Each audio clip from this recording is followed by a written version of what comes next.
जादुई फूल और परी। रामपुर गांव में दो बहनें रहती थी, आरोही और आरुषि। दोनों के माता पिता बचपन में ही गुजर जाते हैं। दोनों बहनें गांव में जाकर फूल बेचा करती है, उसी से उसके घर का गुजारा चलता है। एक बार की बात है, दोनों बहनें फूल तोड़ने के लिए जंगल में काफी दूर निकल जाती है। दीदी, ये देखो, ये फूल का पेड़ कितना अच्छा है। हम इतने दिनों से फूल बेच रहे हैं, लेकिन ये फूल तो हमने आज तक नहीं देखा।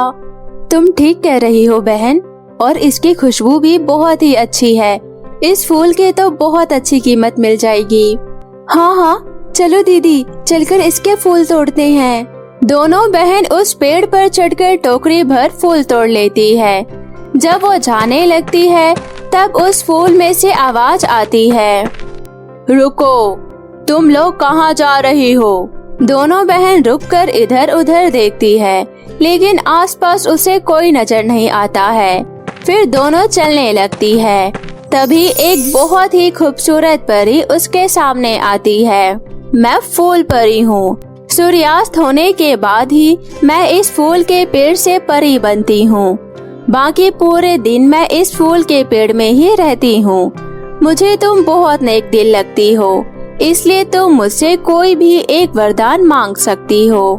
परी जी, हम तो मेहनत करके खाने वालों में से है, और आपने तो हमारा कमाने का जरिया तो हमें दे ही दिया। वक्त आने पर मैं आपसे अपना वरदान मांग लूंगी। आपका बहुत बहुत शुक्रिया। ठीक है, जैसी तुम्हारी इच्छा। इतना बोलकर परी वहाँ से गायब हो जाती है और दोनों बहनें फूल लेकर बेचने चली जाती है। देखते ही देखते उसके सारे फूल बिक जाते हैं और उसे उस फूलों के अच्छे खासे पैसे भी मिल जाते हैं, क्योंकि वो फूल बहुत अद्भुत और सुगंधित होता है। एक बार की बात है, रानी सुलोचना का बेटा जयमल काफी दिन से बीमार था और उसका इलाज बड़े बड़े वैद्य नहीं कर पा रहे थे।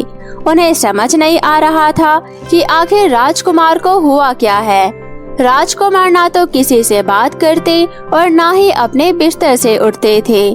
तभी गली में से आवाज आती है, फूल ले लो, फूल ले लो। उसके फूलों की खुशबू से पूरा महल महक रहा था। जयमल को बहुत ही अच्छा महसूस हो रहा था। तभी उधर से सुलोचना हाथों में फूल लिए उसके कमरे में पहुंचती है। बेटा, देखो तो कितना खूबसूरत फूल है। मैंने तो आज तक ऐसे फूल नहीं देखे। इस फूल को देखकर मेरा तो दिन ही बन गया। अब जल्दी से बस तू ठीक हो जा, मुझसे तेरी ये हालत देखी नहीं जा रही। तभी जयमल उठकर खड़ा हो जाता है। माँ, कहाँ है वो फूल बेचने वाली? माँ, जल्दी बताओ, मुझे उससे मिलना है। बेटा, वो तो चली गई, पर हुआ क्या, मुझे तो बताओ। फिर जयमल अपनी माँ से कहता है, माँ, जब मैं जंगल से आ रहा था तब मुझे इसी फूल का पेड़ मिला था। ऐसा फूल मैंने अपने जिंदगी में कहीं नहीं देखा था। मैं भी इसे देखते ही इस पर मोहित हो गया था और लालच में आकर मैं इस फूल के पेड़ को कटवाकर अपने महल में लगवाना चाहता था। लेकिन जैसे ही मैंने इस पेड़ को काटने की कोशिश की, वैसे ही मुझे बहुत तेज झटका लगा और मैं दूर जाकर गिर गया। फिर मुझे थोड़ा गुस्सा आया और मैंने उस पेड़ की सारी टहनियाँ तोड़ दिया। तभी उस पेड़ ने मुझे श्राप दे दिया और मेरी ये हालत हो गई। बेटा, आपको ये बात हमें बतानी चाहिए थी ना। आखिर कोई तो उपाय होगा इस श्राप से छुटकारा पाने का। इससे छुटकारा पाने का उपाय हमें जरूर फूल बेचने वाली उन दो लड़कियों से पता चल सकता है। फिर पूरे राज्य में उन दोनों लड़कियों को ढूंढने के लिए सैनिक लगा दिए जाते हैं और आखिरकार उन दो लड़कियों का पता चल ही जाता है और उसे महल में लाया जाता है। महारानी, इस तरह हमें महल में क्यों बुलाया गया है? हमसे कोई भूल हुई है क्या? फिर सुलोचना उसे अपने बेटे के बारे में बताती है।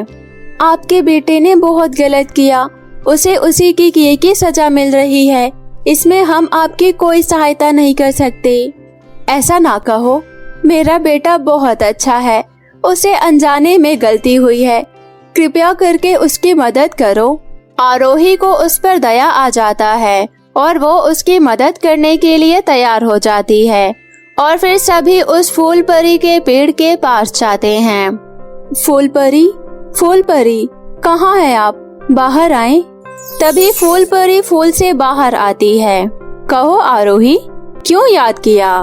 फिर आरोही फूल परी से जयमल को ठीक कर देने का अनुरोध करती है। मैं इसे कभी माफ नहीं कर सकती, इसने मेरा अपमान किया है। फूल परी, आपको याद है आपने मुझे एक वरदान मांगने को कहा था। उस वरदान के बदले मैं आपसे ये चाहती हूँ, आप राजकुमार को ठीक कर दे। परी जी, राजकुमार से जो भी गलती हुई अनजाने में हुई। राजकुमार दिल के बुरे नहीं हैं। हाँ फूल परी, आप नाराज ना हो।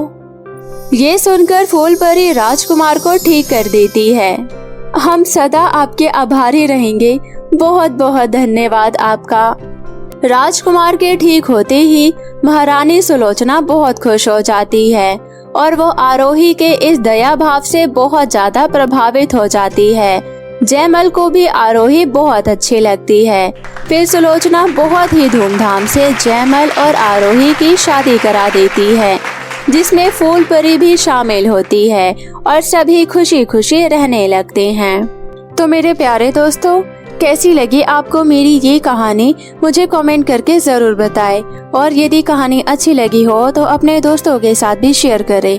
और हाँ दोस्तों, अगर आपने अब तक मेरे चैनल मिनी एंजल टीवी को सब्सक्राइब नहीं किया है तो प्लीज जल्दी से नीचे लाल बटन दबाकर अभी सब्सक्राइब कर ले और साथ ही इस बेल आइकन को दबाना ना भूले।